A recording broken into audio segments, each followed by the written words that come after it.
Petrol diesel ದರ ಏರಿಕೆ ಆಗಿರಲ್ಲ. ಇದು ಒಂಥರ ಚೈನ್ ಲಿಂಕ್ ಇದ್ದಂಗೆ. ಸಹಜವಾಗಿ ಎಲ್ಲದರ ಬೆಲೆ ಕೂಡ ದುಬಾರಿ ಆಗ್ತಾ ಹೋಗುತ್ತೆ, ಜನಸಾಮಾನ್ಯರು ಪರದಾಡಬೇಕಾಗುತ್ತೆ. ಬಟ್ ಏನೇ ಆಗಲಿ ರಾಜ್ಯ ಸರ್ಕಾರದ ನಿರ್ಧಾರವೇ ಸರಿ ಅಂತ ಒಂದ್ ಕಡೆ MB ಪಾಟೀಲ್ ಅವರು ಸಮರ್ಥನೆ ಮಾಡ್ಕೊಂಡಿದ್ದನ್ನ ಗಮನಿಸಿದ್ವಿ. ಈಗ BR ಪಾಟೀಲ್ ಅವರು ಕೂಡ ಅದನ್ನ ಸಮರ್ಥನೆ ಮಾಡ್ಕೊಂಡಿದ್ದಾರೆ. ಸರ್ಕಾರದ ನಿರ್ಧಾರ ಸಮರ್ಥಿಸಿಕೊಂಡಿದ್ದಾರೆ ಶಾಸಕ. ಮೋದಿ ಸರ್ಕಾರ ಏನ್ ಕಡಿಮೆ ಮಾಡಿಲ್ಲ, ಜಾಸ್ತಿ ಮಾಡಿದೆ ಅನ್ನುವಂತಹ ವಿಚಾರವನ್ನ ಪ್ರಸ್ತಾಪ ಮಾಡಿದ್ದಾರೆ. ಮೋದಿ ಸರ್ಕಾರ ಜಾಸ್ತಿ ಮಾಡಿದ್ರ ಬಗ್ಗೆ ಚರ್ಚೆ ಆಗಬೇಕಾಗಿದೆ ಅಂತ ಹೇಳಿದ್ದಾರೆ. ಯಾವ್ಯಾವ ಹಿಂದೇನು ಬರ್ತಾ ಇತ್ತು ಅನುದಾನ ಅದು ಬಂದಿಲ್ಲ, ಕಾರಣಾಂತರ ಗ್ಯಾರಂಟಿ ಸ್ಕೀಮ್ಗಳಿಗೆ ದೊಡ್ಡ ಪ್ರಮಾಣದಲ್ಲಿ ಹಣ ಖರ್ಚು ಮಾಡಿದ್ದೀವಿ. ಅದು ಮುಂದಿನ ಸಲ ಮುಖ್ಯಮಂತ್ರಿಗಳು ಭರವಸೆ ಕೊಟ್ಟಿದ್ದಾರೆ ಸರಿಪಡಿಸ್ತೀನಿ ಅಂತೇಳಿ ಮುಂದಿನ ಬಜೆಟಲ್ಲಿ. ಪಾಪ ಅವರು ನಂದು ಹೇಳಿದ್ದಾರೆ, ಹೇಳೋದ್ರಲ್ಲಿ ಅರ್ಥ ಇದೆ.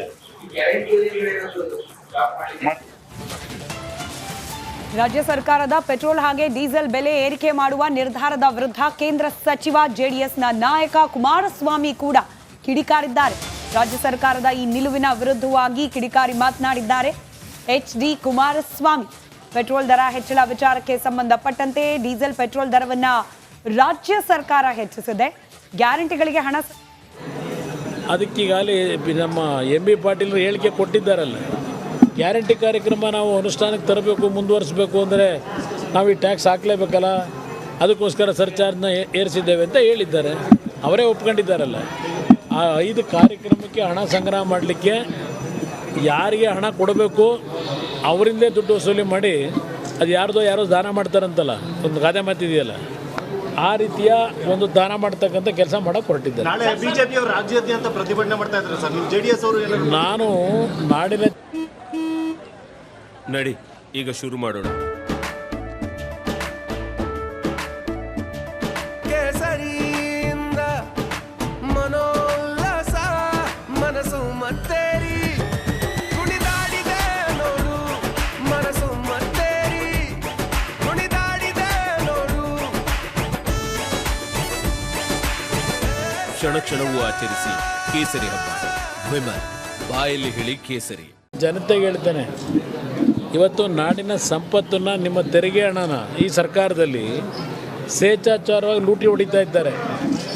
ಈಗಾಗಲೇ ಒಂದು ಇಲಾಖೆಗೆ ಸಂಬಂಧಪಟ್ಟಂಥ ಒಂದು ಬೋರ್ಡ್ ಕಾರ್ಪೊರೇಷನ್ ಹಣ ಸುಮಾರು 87 ಕೋಟಿನೋ 88 ಕೋಟಿ ಲೂಟಿ ಆದಂಥ ಘಟನೆ. ಆ ದುಡ್ಡು ಎಲ್ಲೆಲ್ಲಿ ಹೋಗಿತ್ತು ಅಂತಕ್ಕಂಥದ್ದು ನೀವೇ ಇವತ್ತೆಲ್ಲ ಜನಗಳ ಮುಂದೆ ಇಡ್ತಾ ಇದ್ದೀರಿ. ಜನತೆ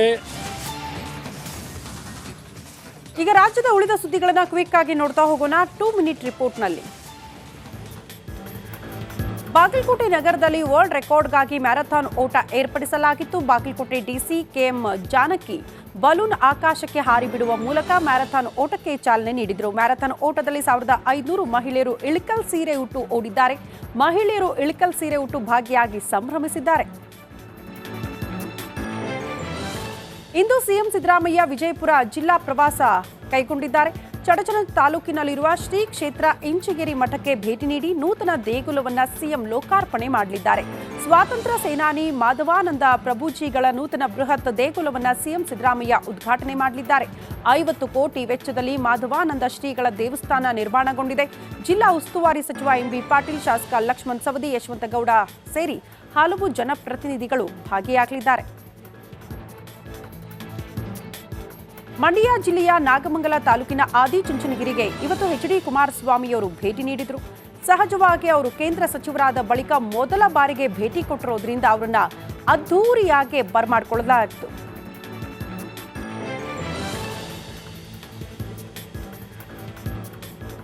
ಒಂದು ಕಡೆ ಉದ್ಯಮ ಸ್ಥಾಪನೆ ಮಾಡೋದಕ್ಕೆ ಹಿಂದೇಟು ಹಾಕಲಾಗ್ತಾ ಇದೆಯಾ? ಮುತ್ತಯ್ಯ ಮುರಳೀಧರನ್ ನಿರ್ಧಾರ ಮಾಡಿದ್ರು. ಆದರೆ ಧಾರವಾಡಕ್ಕೆ ಮುತ್ತಯ್ಯ ಮುರಳೀಧರನ್ ಖುದ್ದು ಆಗಮಿಸಿ ಜಾಗವನ್ನು ಕೂಡ ಪರಿಶೀಲನೆ ಮಾಡಿದ್ರು. ಹಿಂದಿನ ಬಿಜೆಪಿ ಸರ್ಕಾರದ ಅವಧಿಯಲ್ಲಿ ಬಂಡವಾಳ ಹೂಡಿಕೆಗೆ ಮುಂದೆ ಬಂದಿದ್ರು. 3 ಹಂತದಲ್ಲಿ ಒಟ್ಟು 900 ಕೋಟಿ ಹೂಡಿಕೆಗೆ ಪ್ಲಾನ್ ಮಾಡಲಾಗಿತ್ತು. ಹಿಂದಿನ ಸರ್ಕಾರ ನಿಗದಿ ಮಾಡಿದ್ದ ದರವನ್ನು ಈಗಿನ ಸರ್ಕಾರ ಹೆಚ್ಚು ಮಾಡಿದ್ದು, ಇದೀಗ ಮುತ್ತಯ್ಯ ಕಂಪನಿ ಉದ್ಯಮ ಸ್ಥಾಪನೆ ಮಾಡೋದಕ್ಕೆ ಹಿಂದೇಟು ಹಾಕಿದ್ರ ಅನ್ನೋ ಶಂಕೆ ವ್ಯಕ್ತವಾಗ್ತಾ ಇದೆ.